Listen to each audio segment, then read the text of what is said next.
Olá, amiguinho, tudo bem com vocês? Hoje eu estou com um gamer fodástico que bombou na Microsoft. Ele é o criador do jogo Back to Belt e tá bombando e nós vamos saber tudo a respeito disso. Vamos lá então, galera? Esse é o cara, Maurício Felipe. Vamos lá então? Saber tudo? Vamos lá então, gente? Como eu falei para vocês, estou com o Maurício Felipe, tá? Que criou tudo e vai falar tudo a respeito do jogo pra gente. Maurício, como surgiu a ideia do jogo? Bem, a ideia do jogo surgiu do game original, porque o Back to Belt é uma sequência, né? Considero ele uma sequência, que é o game original, que é o Asteroids. O Asteroids é um game de 1979, para quem não sabe, é um jogo que saiu em arcades. Ele é um jogo que usa um estilo vetorial de imagens, na época é inédito, onde não é por pixels, né? Se escala conforme é o tamanho da tela. E a princípio eu pensei o Back to Belt como sendo um game, uma sequência Asteroid Royale, com múltiplos jogadores na tela. Não consegui montar essa ideia e acabei partindo para composição 3D.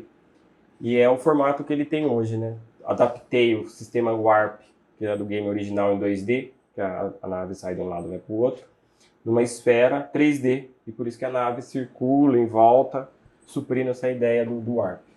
E você fez tudo isso sozinho? Foi tudo criação sozinho, toda a parte de desenvolvimento, imagem, efeitos, background, músicas, foi tudo eu que fiz. E você imaginava que a Microsoft ia abraçar a sua ideia assim, pá, rápido assim, do jeito que foi em um ano, pra bombar Não, a coisa? isso é uma coisa assim que a gente não sabe, né? A princípio eu montei o jogo, né? Para mostrar para a própria Microsoft, você já tem que estar com o jogo praticamente 100% completo, ou entre os 70%, 60%, mas você já tem que ter um produto jogável, né? E foi isso que eu mandei para eles.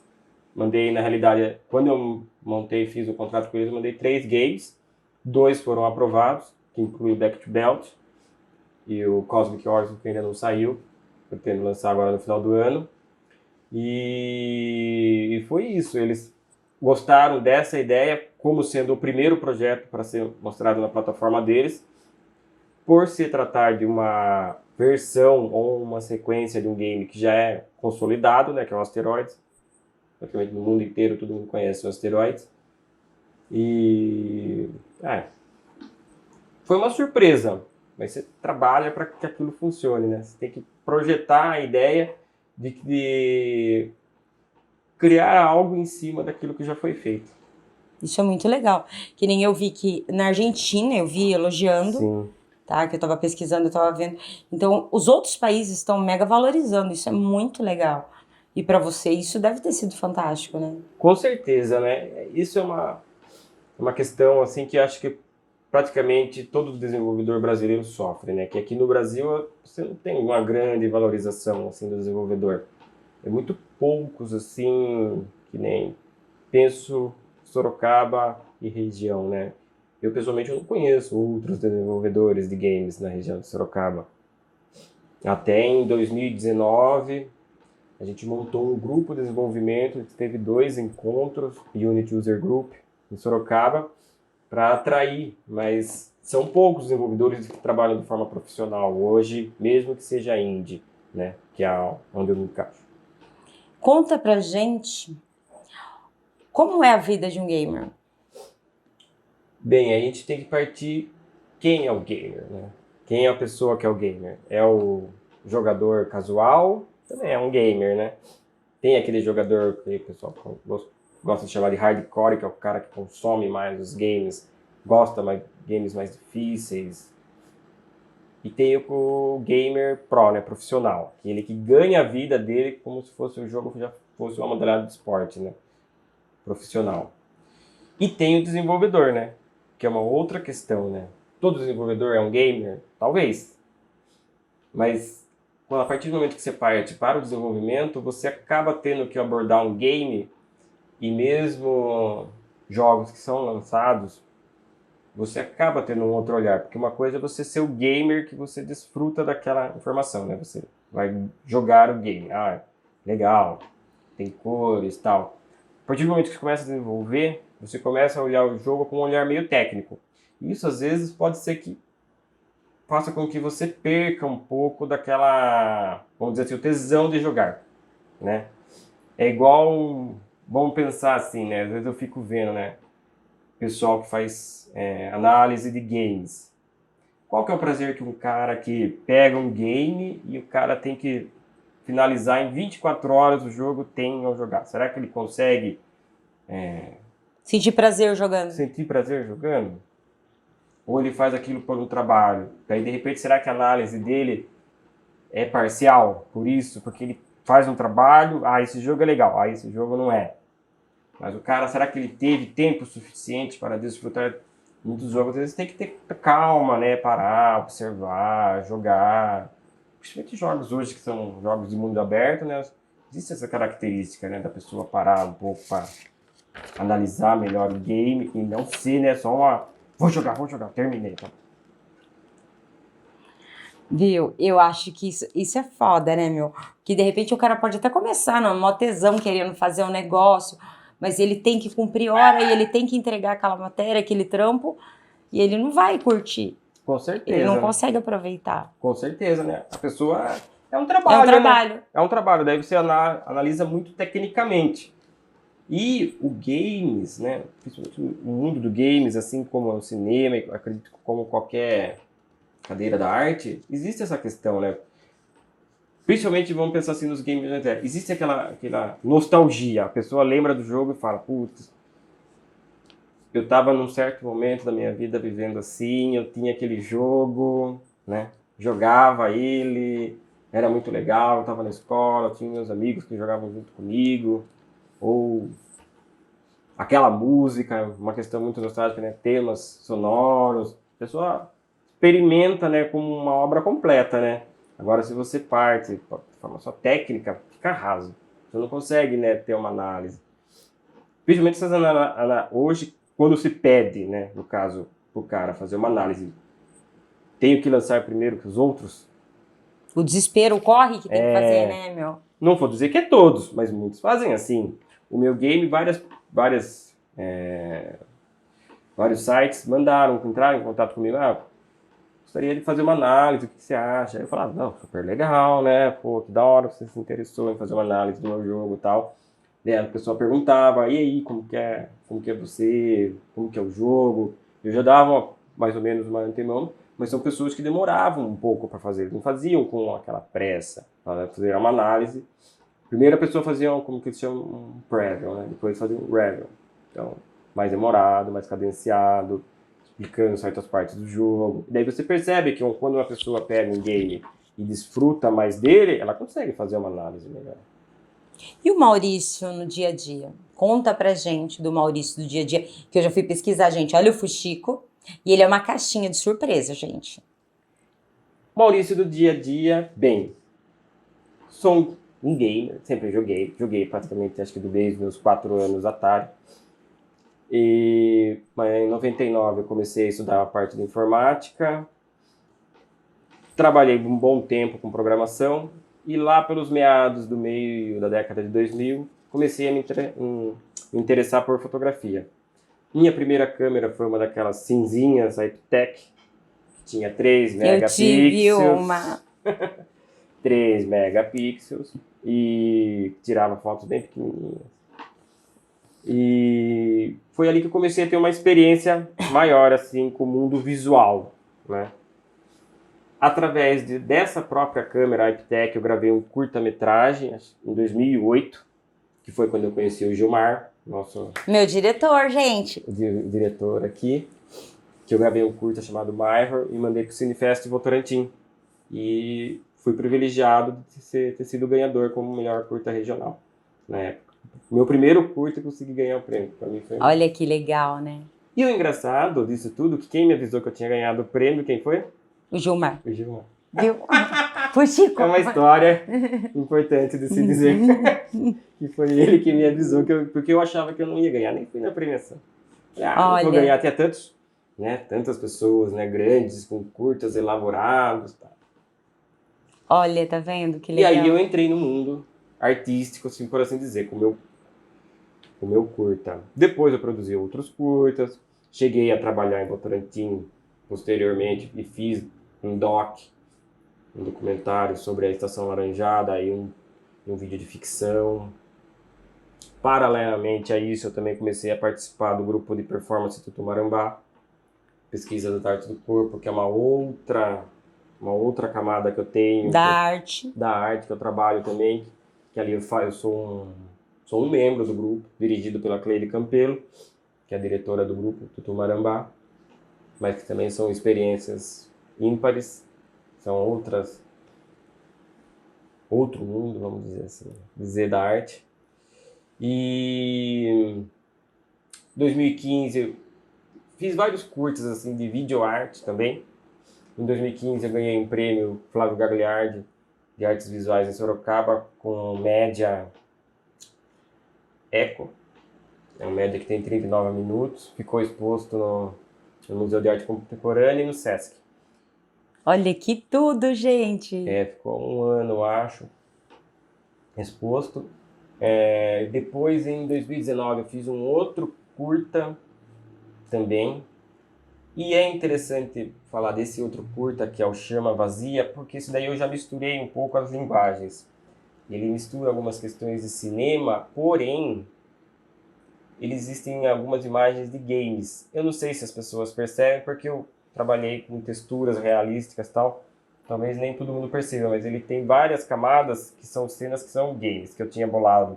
Então, jogos que eu tinha bolado que não viraram jogos. Mas eles possuem imagens muito boas. Daí Aí você utilizei, reutilizou. reutilizei e adaptei na linguagem do curta. E para mim ficou interessante. Muito bom, tem uma abstração, fantástico também. Ficou muito bom a leitura. E isso já foi uma mistura de algo que eu venho tentando fazer, que é misturar essas duas linguagens, que é o game e o vídeo. Porém, trazendo um pouco dessa abstração artística, né? Porque os games mesmo, eles não são vistos muito como arte, né? Tirando no meio dos indies. Grandes empresas, elas trabalham com produtos. O produto tem que gerar dinheiro. Então você tem que criar coisas que é de mercado. Não tem como você criar tanto, por mais que exista, né, uma grande equipe de arte, né, por detrás de cada jogo. Não dá para dizer que não. Mas eles não têm como a arte o seu Principal objetivo. principal objetivo. O objetivo final é vender, né? Pessoas. Sabe? E isso os games são desde o início. Nunca um game, se for pegar desde o início dos games, tipo, para arcade, fliperamas, por exemplo. Fliperamas, o objetivo do fliperama, que você colocava moedinha, era o jogo ser difícil e a pessoa ficar gastando dinheiro. Colocando O jogo moeda. não era simplesmente difícil porque o cara queria que fosse difícil, ele queria para você gastar o seu dinheiro. Enfim, né? Tanto que tem grandes games, né, que foram depois adaptados do fliperama para o console. Eles mudaram, né? A pessoa não precisa perder mais, não precisa ser um jogo tão difícil que morre. Daí começaram a colocar vidinha, você perde vida, você não bate e morre, você perde um coraçãozinho. E o jogo se torna longo, né? Você não tem uma experiência de 5 minutos, você tem uma experiência mais longa, né? Você pega, como, sei lá, um dos primeiros games a usar essa ideia é o Mario Bros, Super Mario Bros. Não o Mario Bros, Super Mario. Em 85, quando a Nintendo cria um jogo que ele tem uma dificuldade, mas ele é fácil. Não é tão difícil. A pessoa, em algumas tentativas, ele começa a jogar. E é um jogo longo, muitas fases. E segue essa lógica, né? Como a pessoa está em casa, não pode falar, não quero mais jogar. Tem que gastar fichas ou cansei. Tinha que ser uma modalidade. E isso, no desenvolvimento de um game, você tem que pensar nisso. No Back to Belt, a primeira versão dele, ela era muito parecida com a original Asteroids, e era muito difícil. Até eu jogando, pensando naquela ideia, o gamer e o desenvolvedor, eu achava difícil. Eu falava, nossa, é difícil. Mas a ideia é que tem algumas pessoas que gostam de jogo difícil, outras acham fácil. Daí eu acabei tendo que criar um sistema e diminuir em grande parte a dificuldade do jogo, eu deixei fácil. Mas tem gente que acha que é difícil. Eu já escutei muitos comentários de gente falando que era muito fácil. Daí eu lancei uma atualização onde eu criei 3 níveis. Uma que é bem difícil, outra que é mais ou menos, e uma que é bem fácil. A pessoa praticamente não morre quase no jogo. E o Maurício, conte pra mim quais são as suas paixões. Não, minha paixões é praticamente o que eu produzo. Eu adoro fotografia. Fotografia para mim faz parte do meu dia a dia. Não trabalho profissionalmente com fotografia, para mim é mais um hobby. Mas eu adoro fotografia. Celular, com câmera profissional, qualquer câmera, eu acho que fotografia eu gosto muito de cinema. Para mim, cinema é uma coisa muito importante. Gosto muito da linguagem de cinema, gosto da performance também, que é um caminho.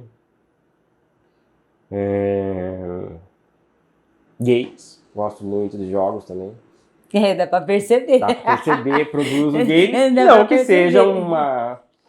Não, mas você fala com paixão. Você fala com paixão. Games, eu gosto muito, é um negócio que eu trabalho, vamos dizer assim, quando você trata algo com seriedade, né? Você pode dizer que esteja apaixonado mesmo, né? E eu trabalho com games assim, né? Eu acho que é sério, né? E é sério, né? Se for ver. Um mercado bilionário, você acha que as pessoas que ganham dinheiro não trabalham com seriedade? Lógico, desesperadas, né? Desesperadas com seriedade, né? Não tem, né, uma... Ah, não é. Claro que é sério. Totalmente sério. E uma paixão que, de repente, não estaria muito no mundo dos games, hoje é meu filho. Tem 6 meses, Dante. Beijo, Dante. Beijo pro Dante. A Flávia, minha esposa também. Beijo, Flávia. Vai ser o meu futuro tester, que tá do meu lado, jogando junto comigo. Logo mais tá. Vai dizer pra mim se meus jogos são bons ou não. Pequeno Dante. Que legal.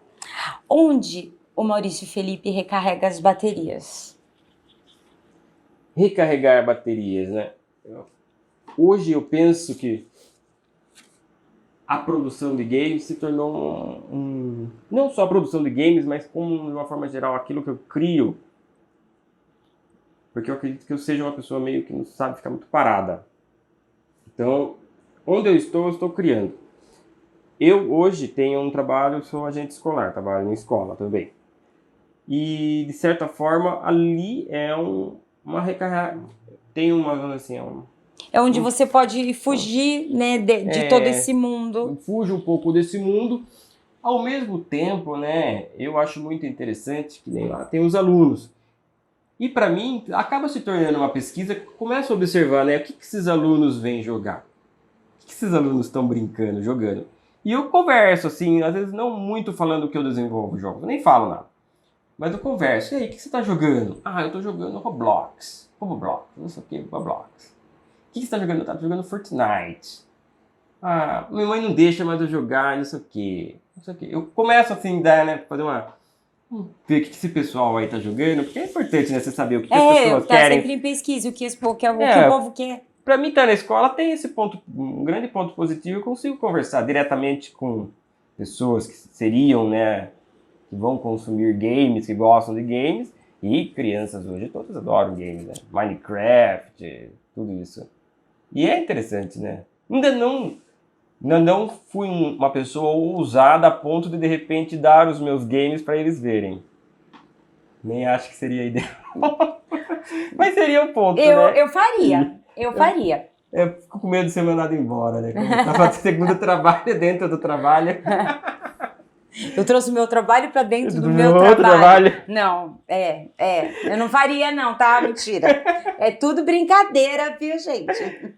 Tá, tem essa questão, né? Não, eu vou eu ficar não só na faria. minha pesquisa, assim, né? Informal. Não, cada trabalho tem o seu ambiente. É, né? Bom. Tá.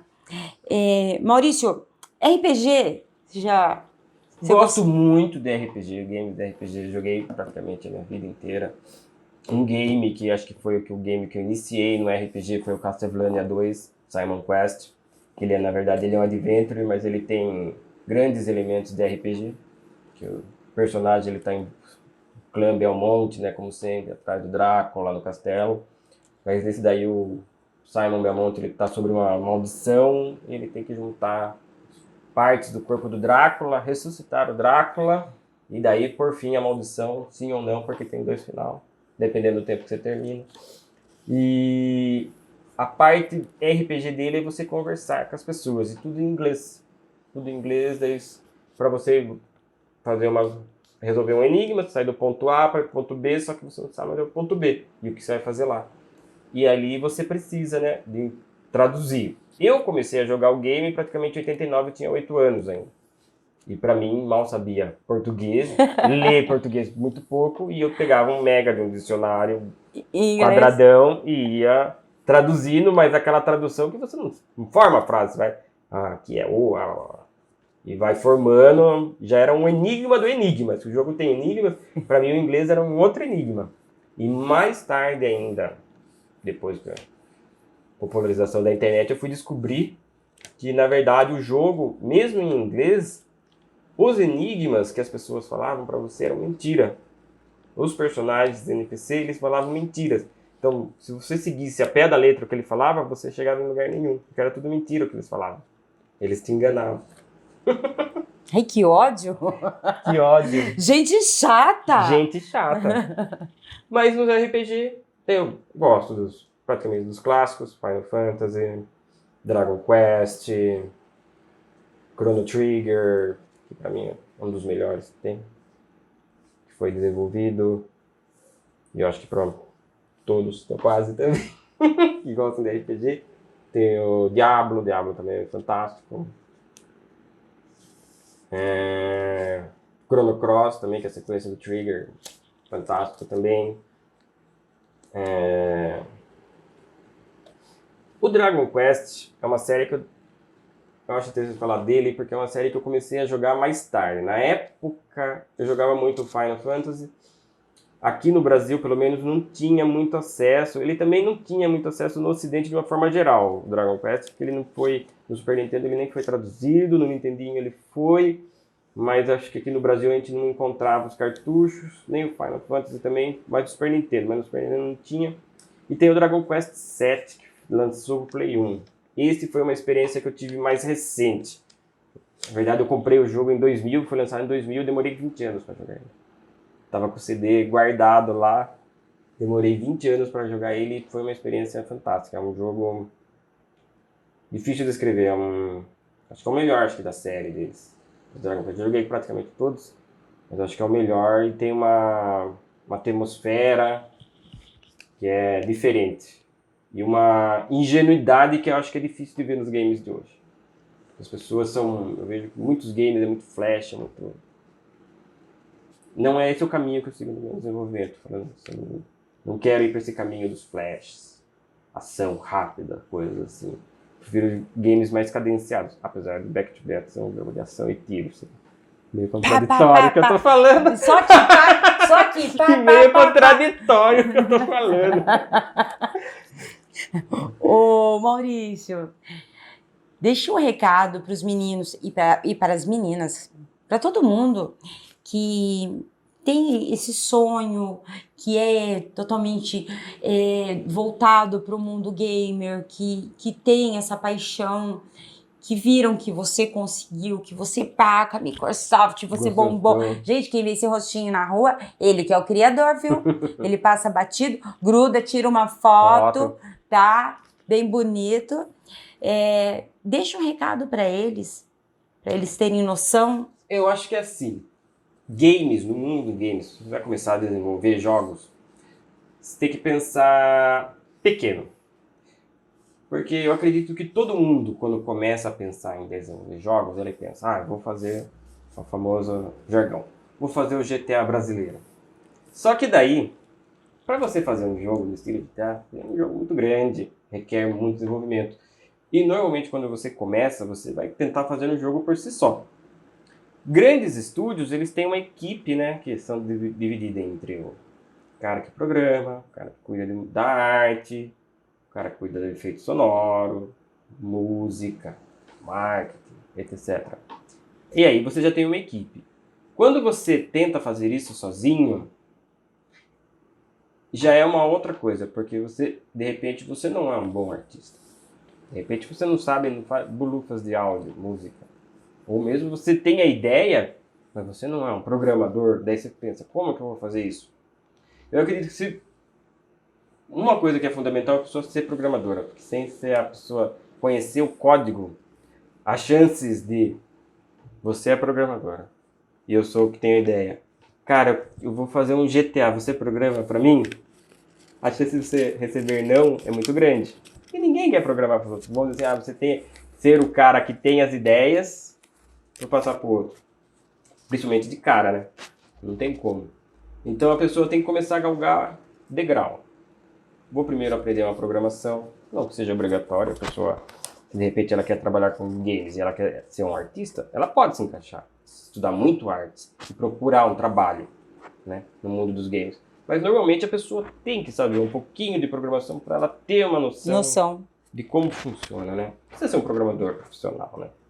Mas um pouquinho ela tem que saber para, se eu fizer assim, principalmente hoje, na parte de visual, existe muita parte programada, que você configura o efeito que você quer dar na imagem, aquela coisa, a cor, você quer dar um efeito, câmera que se movimenta, que é muito importante. Hoje nos games tem câmera, como que a câmera movimenta para lá, isso é o cara que é o artista que faz, né? Não é o desenvolvedor, não é o programador, é o artista que fala, eu quero que agora mostre o rosto, agora eu quero que a câmera vire e mostre para lá, né? Isso é o artista que faz, e se o cara não souber um pouco de programação, ele não vai saber como mover essa câmera, né? Porque a pessoa, o programador, pode dar a ferramenta, ó. Você tem aqui, você move, mas ele se limita a isso, né? Então a pessoa tem que dizer, ela tem que saber. E eu acho muito importante a pessoa pensar pequeno e ir galgando degraus, porque senão a pessoa pode ter um alvo muito alto e uma frustração muito grande. E ter grande. uma frustração. A pessoa vai se frustrar, pode entrar numa depressão, sei lá, alguma coisa assim, porque ela não consegue ter uma resposta rápida. Porque a ideia de você desenvolver algo pequeno é que você consegue ver, conseguir fazer isso, que legal, né? Fiz lá o dinossaurinho do Deu Google. Um resultado, pulando. Deu um resultado. Você tem já ficou alegrinho, você começa a melhorar. Já consegue melhorar. Daí você começa a melhorar aquela sua ideia e vai desenvolvendo. Para você chegar no campo profissional, aí vai demorar um pouco, porque você tem que realmente dominar diversas questões, né? Mesmo o programador, né, ele tem que saber, né, diversas, vou passar para tal console, você vai ser para Android, isso muda muito, muito, muito. Um outro universo. Igual quando eu comecei a desenvolver o meu game. O Back to Belt, a princípio, eu desenvolvi ele para Android. Minha ideia no começo era ser para celular, meus primeiros 6 meses de desenvolvimento. Daí, quando eu parti e mostrei para a Microsoft, daí eu mudei completamente a ideia dele. Daí ele virou um game console. Eu até retirei questões que eu tinha colocado nele e deixei ele mais console do que portátil. Deixei ele um pouco mais cara para quem fosse jogar em casa. Em sua casa, tanto questão de efeito. O game, por exemplo, se a pessoa tem uma configuração legal de home theater, a forma que eu coloquei o som ele é 3D, então a pessoa escuta de todos os lados. O celular não tem isso, nem teria por que colocar. Já em casa a pessoa tem, você dá um tiro, tiro corre. Imagina o celular com isso, amor, traz o pão, vindo de todo lado. Não tem como. E tem tudo isso, né? E a pessoa tem que começar a pensar, né, dessa forma. Mas a pessoa não pode desistir, né? Eu acho que é isso. Se a pessoa tem um sonho, ela tem que seguir em frente. Buscar a sua felicidade. Se ela acha que aquilo né? Se ela acha que não é. Porque vamos dizer assim, se a pessoa começa a trabalhar, de repente ela não se dá bem com o desenvolvimento, código, parte para arte, parte para música. Tem gente que é especialista só em fazer música para games. Cada um tem uma função. Você pode ter, né, a sua função. Precisa necessariamente ser a programação. E aos poucos você pode ir adquirindo mais e mais conhecimento. Mais conhecimento, né? Exatamente. E ficar ter uma... Mas é muito interessante. É muito legal, né? Maurício, eu agradeço imensamente de você ter vindo para o Mundo da Ira. Muito obrigada mesmo. Meninos, meninas, não desistam dos sonhos, não desistam, tá? Olha esse cara, quanta medalha, quanta coisa ele conseguiu na vida, tá? Lembre-se desse rostinho, gente, tá bom? Beijos, Rosa, tchau! Valeu!